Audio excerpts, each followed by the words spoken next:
to'g'ri, aslida bu dunyoda hamma narsa oson qizlar. Oson desangiz oson, qiyin desangiz qiyin. Sizni hayotingiz o'zingizning qo'lingizda. Sizni hech kim kelib sizni hayotingizni o'zgartirib bermaydi. Bu sizni hayotingiz. Потому что bu ham men opitim. Men ham o'ylardimki, erga tegsam, men erim baxtli qiladi deb o'yladim. Qarasam baxtli qilmadi. Keyin bola tuqqanman 3 tasini. Mana shu bolalarim katta bo'lsa, mana shu bolalarim meni baxtli qiladi deb fokusimni bolalarimga berdim-da. O'shalarni katta qildim, tarbiyaladim. Qarasam, hammasi katta bo'ldi. O'zi bilan o'zi ketib qoldi. Men bitta o'zim qolib ketdim yana. Qarab tursam, meni hech kim baxtli qilmayapti. To'xta dedim. Meni kimdir baxtli qilish kerak-ku. Yo, mana shunday baxtsiz bo'lib ketamanmi dedim-da. Keyin shuni orasida insult bo'lib qoldim. Insult bo'ldim, yiqildim, turdim, psixologiyaga keldim, ya'ni bilimga kirib keldim qizlar. Qarasam, bilimga kirganimni bilaman. Anglashlar, miyam portlab ketdi deyapti. 7 yil oldin sotib olganman mana shuni. 7 yil oldin sotib olganman. Ishonasizlarmi? Mana shunga 7 yil bo'libdi.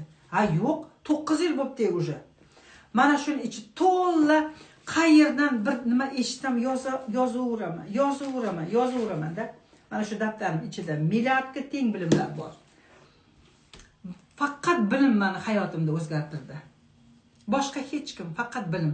Bilim orqali men Alloh taolani topdim. Bilim orqali men o'zimni topdim.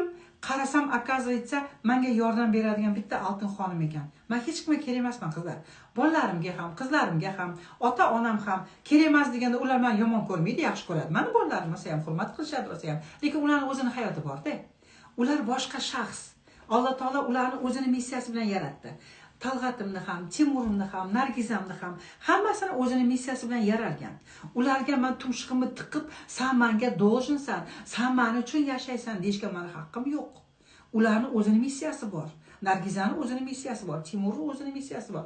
Hammaning o'zining missiyasi bor. Men xalaqit berishim kerak emas, men faqat o'zimga so'rashim kerak. Tanim jonim sog' bo'lishi kerak. Men boy bo'lishim kerak. Men baxtli bo'lishim kerak.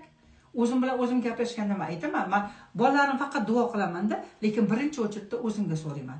Sababi men sog'lom bo'lsam, men yotib qolmasdan baquvvat bo'lib, sog'lom bo'lib yursam, meni bolalarim ishini qilaveradi, o'zi bilan o'zlari. Ular ham o'zini ishini qiladi. Agar men yotib qolib, kasal bo'lib, ularga osilib, mana shunday bir o'zim qolib ketdim, dadang o'tib ketdi, men bilan ishing yo'q, sen menga qaramayapsan desam, ular oyog'idan chalaman-da. Ular keyin na menga qarashini bilmaydi, na harakat qilishini bilmaydi.